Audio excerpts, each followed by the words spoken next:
What's up, everybody? Welcome to a special episode of Black Marriage Chronicles. This is called The Husband Huddle of Kings. I got my man Q in the building. What's up, baby? What's up, baby? Doing good, man? baby. It's been a long time. Dude, you know it has, man. Thank you for having me on, bro. Man, no, I see what you're doing out there, so I definitely wanted to make sure I have you on. And what's up, Otis? What's up, brother? How you doing? What's up, brother? You all right? I'm good. How about yourself? Yeah, man, it's good. It's good to see you, hear from you. Be trying to mic up a little bit. You good?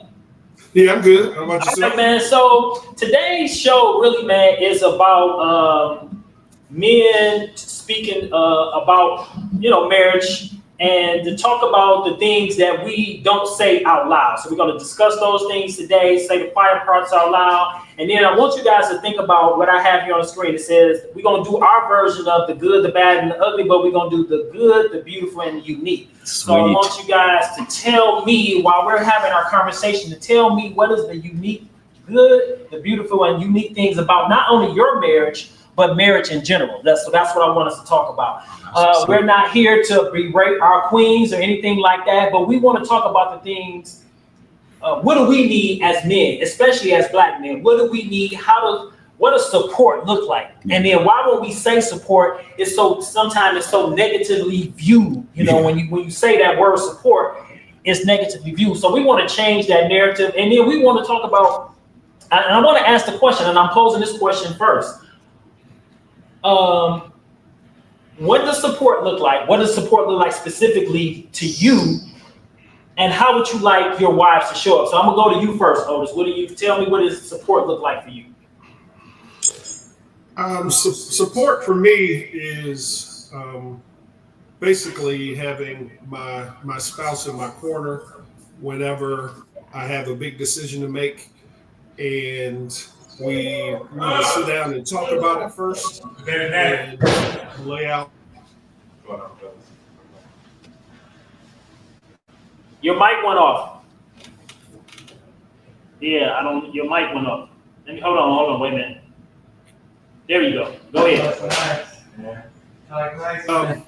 Do I need to start over? No, you're fine. Yeah, go ahead. Pick up where you left off at. Just kind of laying all of the positives and the negatives out on the table, and then from that we sit down and formulate a plan on which direction we're going to go in. And, once that decision is made, she supports it 100%. Okay. So that's what support looks like for you. Yes. Okay. What about you, Q? I'm gonna have to go with Otis on that one, man. I think that once you start putting, I guess as the leader, it's always our job to organize and construct some type of plan, to lead our families. And so I think if you're able to put that down and manifest that, basically on paper, kind of like that's what I kind of do. I just scribble it all out. I draw that boy out, man. And then what we normally do in our houses, then we normally have like these little family meetings. And so, which is like, we call it couch time. Okay. And so at the end of the night, man, we'll sit on the couch together and then basically just dive in. My wife is very organized. So it's 1, 2, 3. Sound like 4. we all got some real organized wives. Right. I think that's the one thing that drives my wife crazy about me, because I can be like, I have a bunch of stuff going on, and if you all over the place, she'd be like, okay, I need this. Right. Bring it on in. What about you? Is yours like, do you have a bunch of ideas and your wife say, hey, can we just bring them all together? Yeah. Yes. A lot of times when I may have a big idea and I want to go ahead and move forward with this idea, and the wife will be like, well, I don't know, maybe we need to do a little more research on that. Maybe we need to wait a little bit longer until we are more financially stable. Maybe we want to do this and that. I was just going to say that normally when the wives or the spouses are kind of on the fence about something, 9 times out of 10, they're right. I was hoping you real because now they're about to get they let the feet into this. They're always right. But if you think about it though, think back to a decision that you made and your spouse was not on board 100%. Yeah. And if you think about the results of that and you look at it and say, yeah, she was right. Yeah. I should have waited. I shouldn't have jumped in the deep end so quickly. I should have maybe started in the 3-foot area and then worked my way to 12-foot. Right. A lot of times they are the voice of reason when we. Yeah, absolutely. Absolutely, for sure. They definitely are. The other question I want to pose to you fellas, like,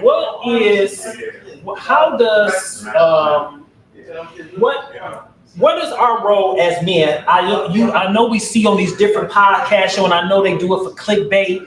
You got women telling men what they should be doing, men telling women what they should be doing. Well, let's tell the world what are our roles as men and as husbands. Q, I'm gonna shoot this one to you, and then we'll go to Otis. Like, what do you feel your role is as a husband, a father, as a man, as a black man in particular?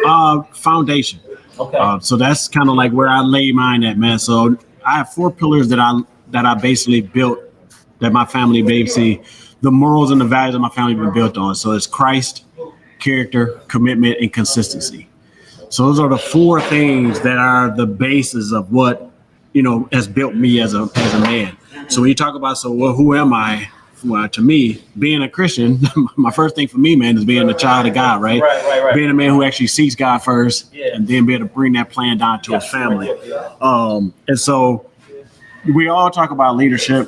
We always talk about protection, right? And what you find out is I've been married 27 years. And it's way more, thank you. It's way more than just those 2 aspects. And so I think we, in our culture, like you said, all that clickbait is just based around leadership and then somebody being a protector or a provider. And I'm like, that's kind of whitewashed because women are now providers of themselves. So what does that look like, right? So how do I become a husband to a woman who already providing? Right. So now we got to go back and dig a little bit deeper. And then it's also where we create this safety. So are you a safety net? So foundation, safety net. Are you able to actually turn and cultivate your woman to be able to finish out her dream that she was able to have before she met you? You see what I'm saying? Like she had these aspirations and goals. She bore children for you. She helped support you to get where you're at. But then are you able to turn around now and support and commit that same energy to her to cultivate her? So we're foundation, safety net, and then we're cultivators. So you see what I'm saying? Like, so that's the pieces that are just not spoke about enough for men. And I think that if we can get back to some foundational things, I'm not saying it's easy, man, but it definitely makes it a lot smoother in the transition of husband and father. So, and you asked me about husband and father, but I got to separate them because father is his own thing, man. Oh, nice to meet you. Nice to meet you, man. Make sure I get everybody in focus here. What we look like, brothers? You got me and you do now. You got everybody. Yeah, you got Bill. I don't know if you in there, but except for you, you're not in the box. I don't think you're gonna be in there. Thanks. You want me to school though? No, I think you can do it, Bill. Yeah, I think I got us all now. I got us all now because I can see everybody in here. Yeah, you should. I think I see your chair now. Okay. Yeah. You probably got to put it up a little bit more. I see he kind of cut The off. gentleman on the left needs to move over just a little bit more. About another half a foot.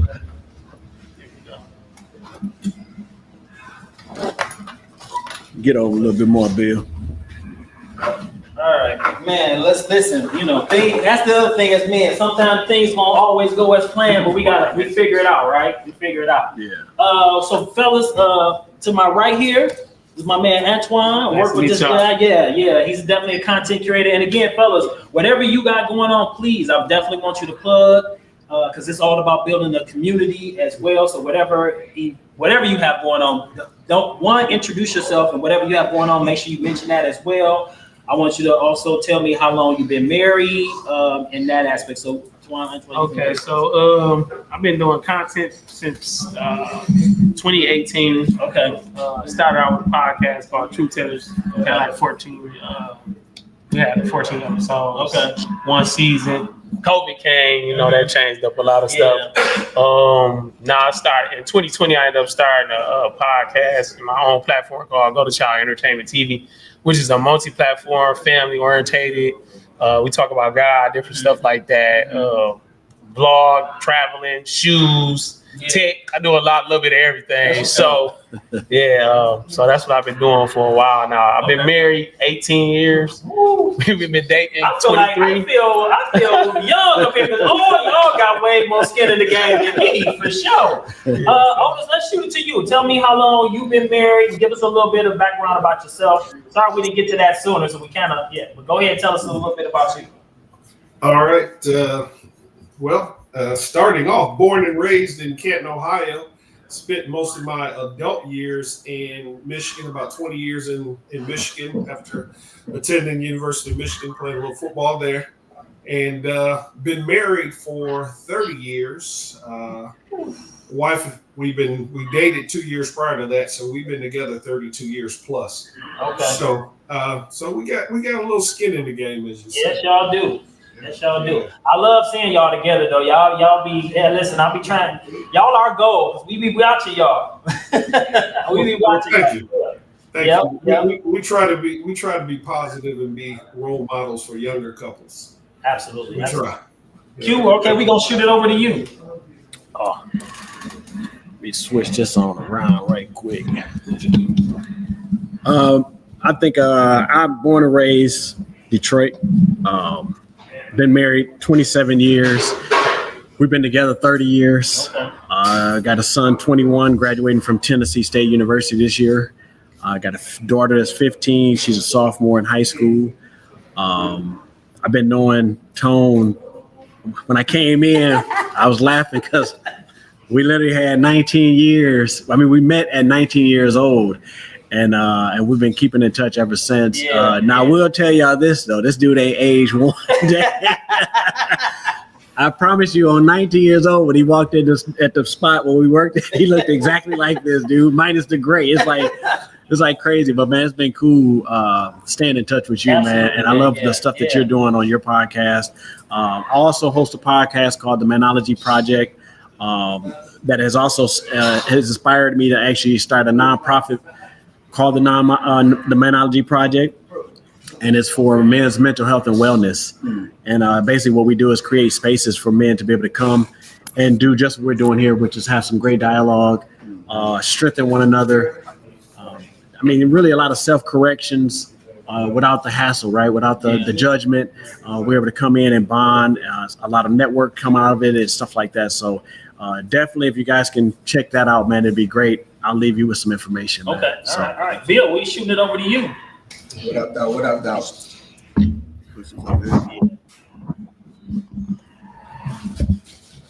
I'm good. Testing. Yeah, you good.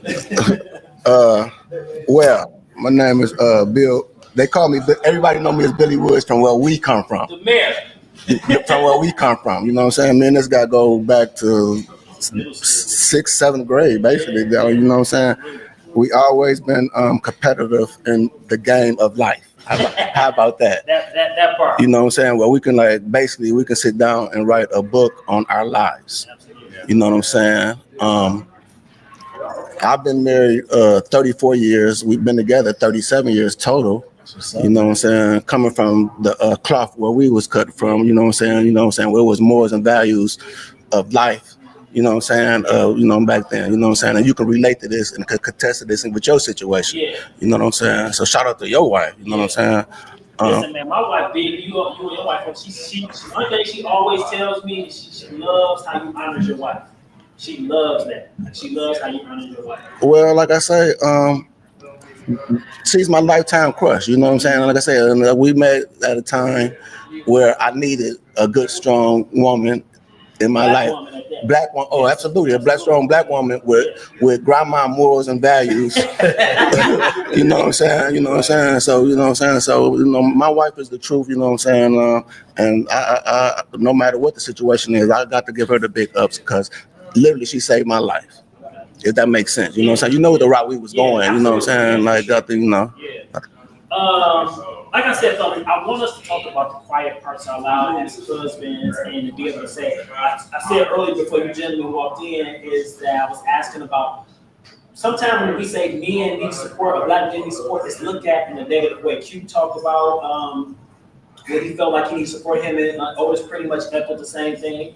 Bill, tell me what the support looked like for you. Like, how do you feel? What do you need for your wife to show up for you? Not to say that she doesn't, but what do you feel like you need in those cases? I don't know. Like I said, how does she show up for you? I mean, see, you know my situation. You know what I'm saying? Let me rewind. You know what I'm saying? Once upon a time, I was a healthy, young, vibrant man, basketball player on the court. You know what I'm saying? You know, when we got married, we got married as kids.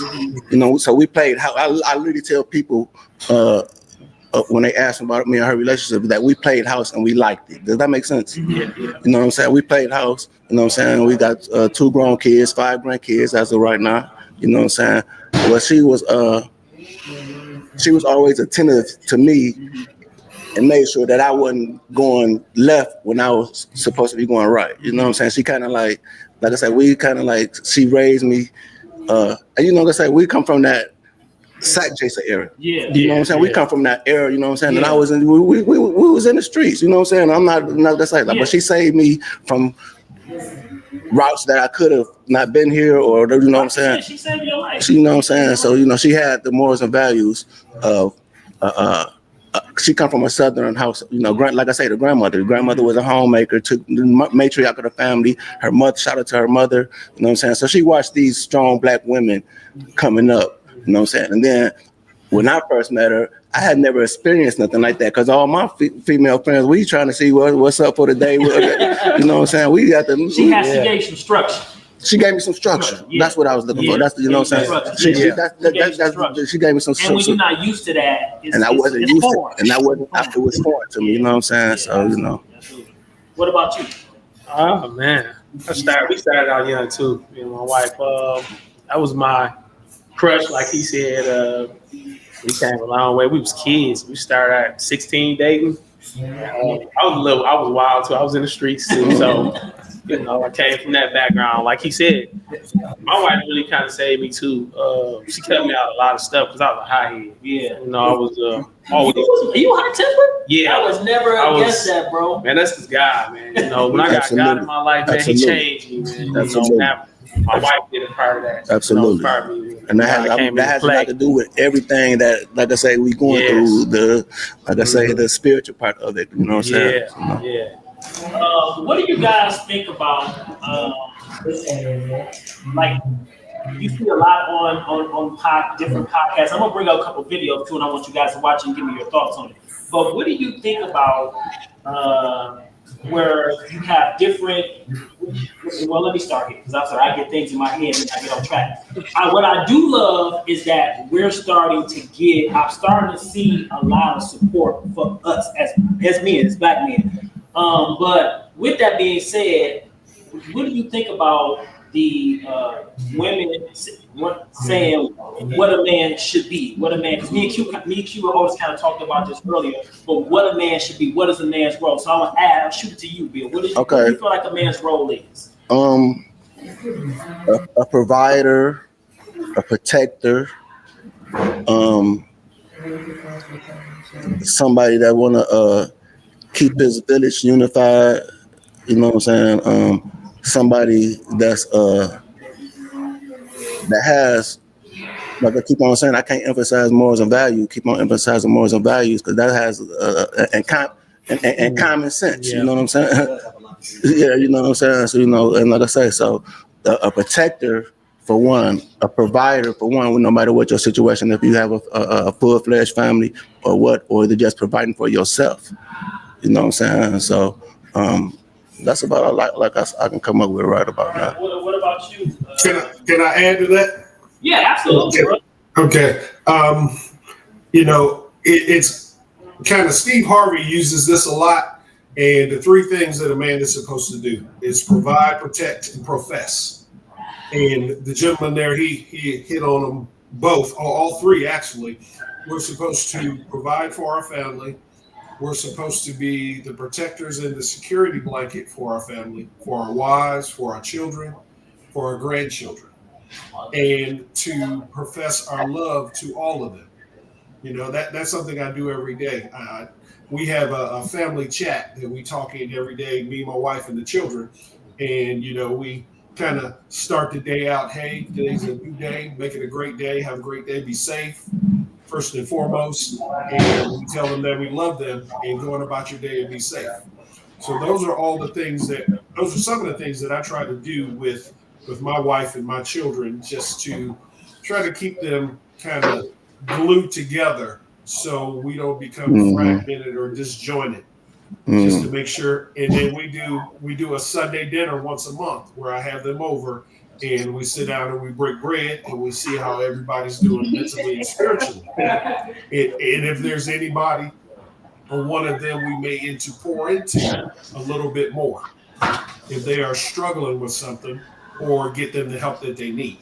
I want to say this to kind of what you said, Otis. One of the things I started to implement in my own family is we have words of affirmation. Like I told my family I want to make it a common practice when we get together. Like we sit down and we talk and we break bread and have laughs. But I want us to have words of affirmation for one another. And like you said, I want to know, is my granddaughter, my daughters, my wife, is your crown crooked? If it is, let me know what we can do as a unit to straighten that crown up. Because it falls, mine may fall, but I want that type of, and it might not seem organic at first, but the more we do it, the more we'll, and that's how you build tradition. So that is one of the things we do with my family. And I make it a point to teach my kids about their history. Like they do not leave our house without knowing something new, and not just about Martin Luther King, Malcolm X, Rosa Parks, the tradition. No, because our history is so much more than that. Deeper than that. So I try to make sure we do that before they exit our house. But one of the other things you mentioned, what I was going to ask all of you kings here is how, because things are different. Women are making more money than their husbands now. So how are you navigating that territory now? I'm going to shoot it to you first. I don't know if your wife makes more than you, but I'm saying, with that being said, because that is the new climate now. Women are pretty much bringing in more money than their men now, but we have to show up differently. How do you manage that, if that is the case for you? If that were the case, then there would be, the roles would kind of reverse. Okay. Because if she was spending a lot of time out of the house and I was there more often, then I would do more of the labor things around the house, like cooking dinner, or cleaning the house, or doing the laundry. Does that lessen you as a man? No, it don't lessen me at all. Because I'm only asking you that some men may look at it that way as well. That post went viral. You know what I'm saying? It's a team. This is a team game. And when one does not have, the other may have. Yeah. So if my spouse was out of the house most of the day working and I get home before her, then I have to start dinner. Or I have to start helping the kids with the homework before she gets home. It's just a change of roles. And sometimes we are, as men, we may be a bit selfish in that because we don't see that initially until, you start to struggle a bit, and then the light comes on and say, hey, I need you to show up more here for me, because I can't come home and then jump and do this and do this and do that. Yeah. And be all that you want me to be for you, because it's wearing me down. So we have to show up. We got to show up for one another. Yeah. What about you, Q? Well, this is a good. I might need this. But no, you brought up something that's good, and me and my wife was just talking about this. So in my house, how you doing? So in my house, my wife started in medical school. So when I put it like this, so when I met her, so all three of us all was we lived on the same street, right? Because we was all just doing our own thing. So when I met my wife, man, she was on her way to medical school. So when I met her, she was already projected to be ahead of me. Okay. So I was already getting slack and flack from dudes anyway, right? It's like, man, she gonna be a doctor? How in the world you ain't even went to college yet? So I was already kind of getting that kind of flack. And she would always look at that and be like, man, how do you feel about that? And I was like, well, you and I am me, right? So I've always had that mentality. So Do you let a man lead when you've been holding it down by yourself?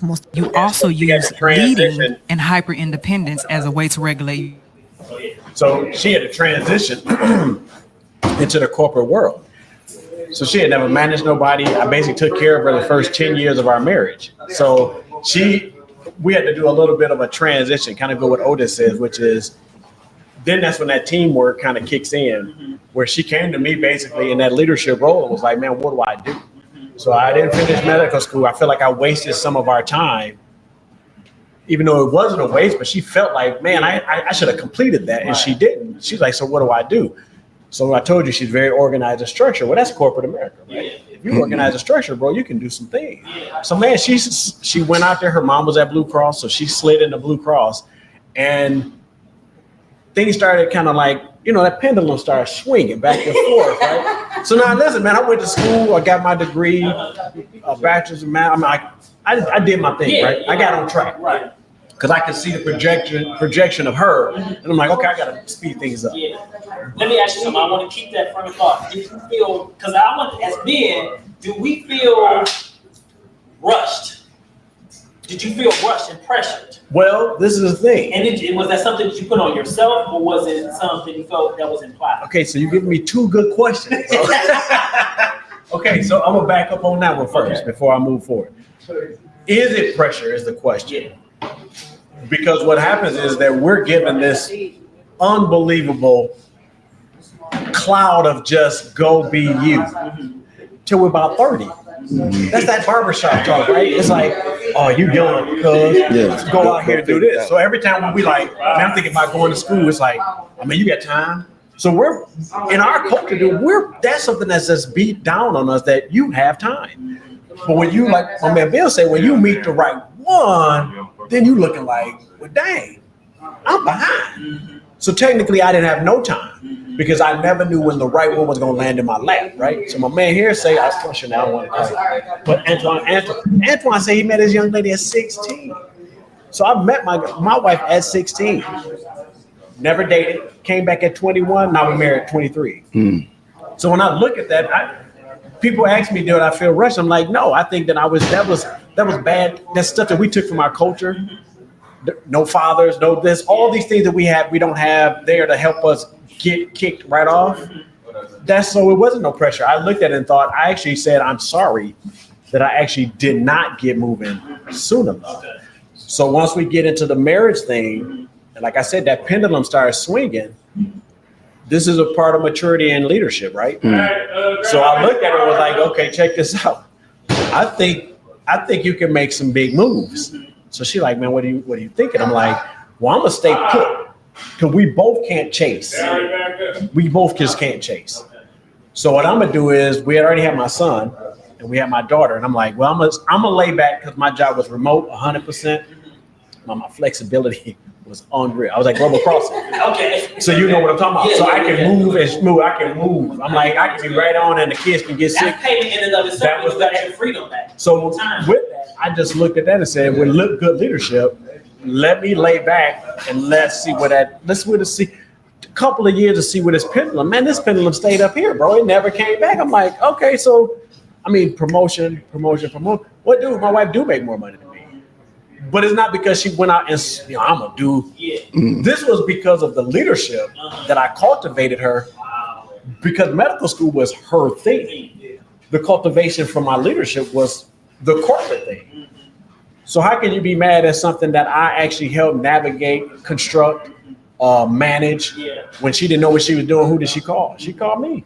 So all this time, dude, I'm orchestrating this monster. When I tell you my wife is a monster, listen, she is a monster in corporate America, bro. That's what's up. But that was leadership, and my boys, it's like, Q, this, and this. I'm like, she's who she is, though. Like, what am I trying to measure myself up against an individual? This is how come we have to create these spaces for us to have conversation, because all we do is Twan trying to do. Twan got the new beat, now I gotta get the Mercedes. What are we doing? Why not just help him? Who cares if he got it? Come and pick me up. Come and pick me up. I put 20 on the gas. You see what I'm saying? Like for some time, I think that's what has hindered us moving forward as men is that we get caught up in who got what, and leadership ain't based on who make the most. Yeah, go ahead, Bill. Tap in. I'm gonna piggyback off what you said as far as men. You know what I'm saying? For one, the male ego and pride is a bad dude. It's a bad dude. It's a bad dude. You know what I'm saying? It's a bad fires who got the baddest cutie coming up, who fires who flat, who fresh to death, who driving the whip. You know what I'm saying? The male pride has literally destroyed our generation. It has. And I'm going to take blame and fault for my contribution to being in the streets back in the day, like I say, because when that era came through, before that era, we was good. It was, we had big mamas, you know what I'm saying? We had some two family homes, but after that, 8 out of 10 black males was raised by a single mother. Yes, facts. Yes. 9 out of 10 of these guys went to the system.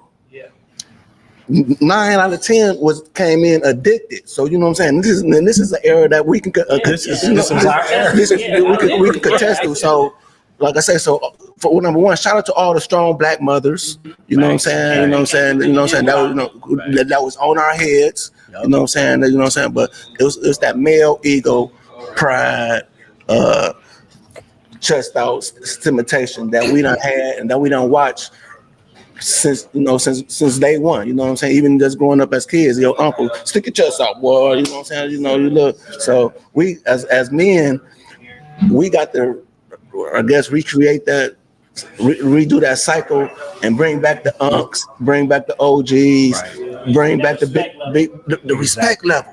Yeah. So that's all I want to say. But like I say, it's that male ego and that pride. What about you? While he's grabbing the mic, let me say I got to pass the mic, fellas. That's on the agenda. Not only what Bill was saying about it's the system. It's the system that was designed to separate our families anyway. Absolutely, brother. Yeah, yep. The system is designed to keep black men out of our households and to have our women be more independent, have our black women be more independent so we can't raise black kings. That's what it is. I want to go ahead. So I feel like it's a maturity thing. Number one, like you said, our pride or whatever that get us down. And like you said, the system. The system kind of broke the household, right? Because it was a house of unity. You know, two people being together. After the system came, like you said, it flooded with the drugs and different stuff like that. That made the household where it's okay, now we could destroy this man. And now I'm not sending the black woman a check as long as you got a man in the house. Exactly. You know what I'm saying? So of course she got to make a decision between you and the kids. Who got to get fed? But even the dude had to make that decision. Yeah, absolutely. I move out because we're not going to have enough. You know what I'm saying? Exactly. Yeah, it was a lot. I want to play this video and then I want you guys to kind of give me your feedback on it. And then I want to rewind on a question you had, rewind on it. That's Kitty. Oh, see. Please give me a second to answer this, okay? Oh, when you have been leading for a long time or you've been independent, and I'm assuming it's coming from either somebody disappointed you, somebody let you father, anything like that. I'm just giving an idea. Do you let a man lead when you've been holding it down by yourself most of your life? Oh, see. Please give me a second to answer this, okay? Oh, when you have been leading for a long time or you've been independent, and I'm assuming it's coming from either somebody disappointed you, somebody let you down, so maybe some poor male leadership, absent father, anything like that. I'm just giving ideas. You're going to assume that the way that you can be safe and secure in your life is by being in control. You compensate for those things. All right, so I want y'all we can look at her answer, but I want your answer.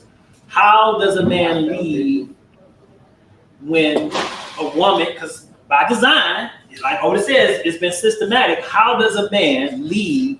Because that's what we are. How do we do that in a way that doesn't emasculate our women? Because they've been stepping up and they have been for a long time. Q, I'm gonna toss it to you. You want to? Okay, go. So it's number one. What I learned God is the one that's gonna build that together, Okay. right? Because it said a man without a woman, right? He got to marry a woman, right? Yeah. So without him being in the center, it'd never work. That's one thing I learned. Without him in the center, it's gonna fall apart. So then that woman wouldn't have an understanding because you still got to biblically teach her spiritually. You know, and that's what I had to learn as a young man because I was falling apart. Like we was bumping heads and it was everything. But when he brought us together, it stick, and then I had to go by his fundamentals. Okay. You know, his fundamentals. How I'm learning as a man is what am I speaking? You know what I'm saying? Is it just coming out just out of me as a person? But I need to learn how should I teach this woman? How should I show her? How should I talk to her? You know, things like that. We still have our moments, but it's a difference, you know. Otis, I want you to go next. That's where you have to sit down with your wife and you have to have that conversation that I understand that, you grew up as an independent woman. You got your own house, you got your own car, you got a job, you have a child that you're taking care of. But me coming into your life is being like not the savior, but is being the protector. Like I said before, protector, provider, and professor to help govern around this house. I'm not going to beat you down saying you're going to do it because I say so. But when it comes to making a tough decision, 9 times out of 10, the male is going to have the last say so. The male is going to have the last say so because I am the man of the house, and we're going to govern by these rules. These rules that we've already set forth because we've already talked about these rules, and we are going to go down this path. I understand what you're saying about you have provided for yourself, but now I'm providing for all of us. So, and we're providing together. So that's how it's going to be. Man, I might have to go with Antoine, man. I also agree that the biblical foundation has got to be there because women only feel that way, man, because basically they've been just let down. So you really have to figure out now this new way to provide this trust and this safety in her. And that's where we really fail at, is because we are in direct competition with our protection and our provision being enough to turn your mind to understand that I'm going to do it now. So, which is why I said you got to get into God's word, because he's going to teach you, because the only way you can turn a woman from thinking that way is the way that you love her. So we're thinking that I got to, keep that again. That was deep. That was deep. Yeah. And I'm using that because Antoine really started that open. No, Man. It's that's true though. The way that God is actually requiring us as men to love them is exactly what is give them the ability to actually trust and submit to you the way that he actually requires them to. Remember, they don't even want to submit, dude. It's like part of the curse. Like that's part of it. Like they don't want to. They want to buck up against you. So that means that you and me, we have to create this atmosphere at the house to where they say, man, I can finally let my guard down. But you can only do that through love. And the only love that you can show them the right way is through God's way, not the way that we think. We think it's a certain way. And what it is a lot of guys, including us, you're trying to figure that out. And you're still trying to figure it out. You're losing it. And then when you start reading God's word, and it's like, okay, so love your wife as I love the church. Yeah. That's another podcast we can do, right? Because what does that even look like? Like when I do counseling, that's what I make the dude do before we even meet with him and his wife. I say, go write me a one-page paragraph on what that means. And that's whether you love God or not. Go read the scripture and just tell me, what do you think that means? Because if you don't have no understanding with that, bro, you will never be able to provide the type of love that it takes to cultivate the woman that you actually see. Because you see, this is an oil you want, but it's the one that you actually vividly see. Like, I see this is the woman I want. The woman that you envision. That's a better word. Envision. That comes from this love level, bro. That's kind of unmatched for you personally as a human being. That love is a God thing, and he told you in his word that you got to come to me to get this love for this woman. Because you're gonna fumble the ball. Yeah. What about you, Bill? I'm gonna back up real quick and talk about my situation.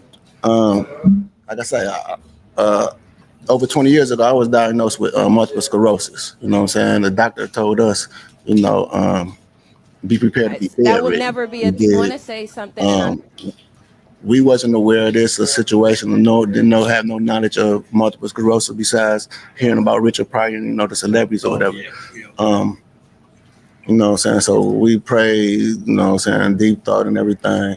And we trying to figure out I'm trying to figure out what's my next step. And the first thing she said about everything was like, baby, don't worry. I got this. I got us.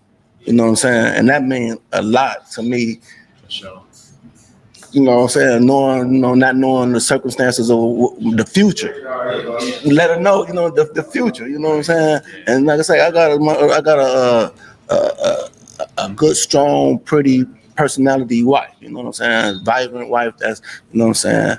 So she could have went, F this situation. You know what I'm saying? Like a lot of couples, you know what I'm saying? When a spouse get ill, come up with a illness or a certain detrimental situation, they bounce. You know what I'm saying? But she's been there since then. She's been. I did 2 years in prison. She only missed 2 visits out of the 2 years. She's been riding with me through all my ups and downs, not ours. Right, that's a difference. Right? You know what I'm saying? Not ours. It's been my ups and downs, and she's always fought for our marriage. Does that make sense? Yeah, it makes sense. You know what I'm saying? Because like I say, I'm a towards the bull, and like I say, I'm a true nigga. You know what I'm saying? So I, you know what I'm saying? I be like, at points, you know what I'm saying? You can be like, oh, F this. And I'm like, you know what I'm saying? I'm going. I like the streets better anyway. You know what I'm saying? But then I had to calm down and be like, you know what I'm saying? So you'll be right here like this. You'll be effed up without her. You know what I'm saying? So I do want to say, in the interest of time, like if anybody has to go to building, we'll be doing this for hours. I'm about to bounce. I guess like I said, yeah. Pretty soon. But before everybody goes, I definitely want to thank everyone for showing up. And if you like this, I definitely want to keep this going because we need this right now. Oh, for sure. Let me pick it. Dog, let me tell you something. It's the capital N in need. You know what I'm saying? Like I say, y'all, like I say, with everything that y'all are going through right now, I thought you about to hand me something. I am, sir. Okay. It's still, like I say, it's okay for grown men to, you know what I'm saying? Because we at the old D spot, we used to have a barbershop set up in the back. So we just, the fellas are coming on. It was all confidential conversation we had once we closed that door. So we called the barbershop talk. But we talked about guy things and this and that. It's more to than talking about women. You know what I'm saying? You know. And the thing is, you have that kind of locker room talk. It was locker room talk. But that's all it is. Because girls do it. They may not admit it, but they do it. And you have that kind of locker room talk. But at the end of the day, it needs to be more substance. And that's what I was saying. That's what I was trying to respond on. Exactly. The thing is, when we get together as men and women know we have that locker room talk, they might think it's something else. But no, I want more of this. Yeah, absolutely. We're doing this on a regular basis, tapping into one another, encouraging you, uplifting you, pouring into you, and you giving it back to me as well. And that's what we're about yesterday on Grand River at the Enigma organization. That's what that's why I partner with them, Mark, per se, because I see what the vision is about, the nonprofit organization, and it's about building us as men as well as the young men coming up behind us, as you know what I'm saying. So yeah, so. Hey man, I appreciate the opportunity. I'm about to get up out of here, man. Shout out to all y'all kings, man. Yeah, absolutely. I appreciate everybody for coming out. Like I said, at the end of the time, we're going to definitely make sure everybody get out of here on time. Appreciate everybody coming out. We're going to do this again. Hopefully we'll get it right. You know what I'm saying? Get everything going the right way. But I appreciate everybody coming out, taking the time to come out. Thanks for the invite, bro. Absolutely. So Can we get a quick picture real quick? Yeah, absolutely. Otis, again, you too, brother. Thank you. We're going to definitely Good words, do this again. Yeah, okay. Absolutely. Good words. Yeah, I hope you guys both enjoyed it and got something from it. Got something from everybody been edified today. Yes, sir. Yeah. I definitely feel you on that type. Yeah, just let me know, man, whenever y'all wanna. Yeah, absolutely, man. You know, we're gonna have some different brothers on this time as well. And maybe we'll get bigger. Take a picture with our Put me on that too, man. Everybody got their own stuff. Remember y'all send that to me. Yeah, I will send it to you. And I had invited the ladies to come on. I thought they was gonna have us in the hot seat, but I appreciate it, man. yeah, absolutely, man. But y'all kings, yeah. Oh, we're gonna be one too. Y'all have a great day, man. Enjoy the rest of your day. No, this is actually perfect, man. Yeah, it was- I'm at the D Spot Clothing Store, man. I need y'all to come holler at me. I want to be on y'all podcast. You know what I'm saying? Like I said, I need to be, like I say, so I need to network with everything y'all got going on. Oh, the D Spot Clothing Store located at 17625 West Mid Nichols off the Southfield Freeway, man. All Detroit brands, Detroit designers. We represent Detroit teams to the fullest. So make sure y'all tap in with it. And like I said, we doing the nonprofit organization with the Enigma organization over here on Grand River and Grand Boulevard. Man, once again, man, the Manology Project podcast is what I host that, and then also our nonprofit is the Manology Project, nonprofit for men's mental health and wellness, where we set up gatherings and space, man, where we can have conversations like this. We're doing a big summit in January, the last Saturday in January 31st. I'll get you the information, man. You can kind of post it. I mean, you follow a lot of stuff, so just repost that for me, man. But listen, you guys can come out, man. I'm telling you, a good time, good speakers, good food, good networking. So we have the food. I'll be there. Food is on. All right, what about you,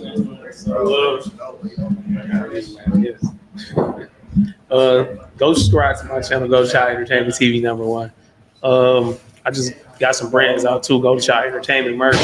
You can go look that up too. We got $13 a t-shirt sale right now. And I got some shoes called Shoe Gang Nasty, so shoegangnasty.com. So go look that up too as well. So man, you know, that's all I got right now. Yeah, Nah, I sent you everything. Come on. All right, so well, you already know I got Black Marriage Chronicles, where I try to speak positive about Black marriages and dispel the myths about Black marriages. We also have a channel called Let's Argue. Well, that's a little bit more fun, and we just talk about different social media posts, like some of the videos that you just see me post again. We'll break those things down. I like to talk about things that bring both men and women together, not divide us and keep us apart and on other sides of one another. You know what I'm saying? That's the fun, but I'm more passionate about the things that bring us together as couples, things that's going to unify us and edify our marriages. So, but yeah, tap into that. Just want to have some fun. We play games and everything on there as well. But other than that, fellas, I think that's it. Appreciate it. Yeah, absolutely. All right, y'all. That's it for Black Marriage Chronicles. I'm your host. It's just Antonio. I'll see you on the next one. All right, Otis. All right, peace out, fellas. I'm sorry, I didn't let you. You got something?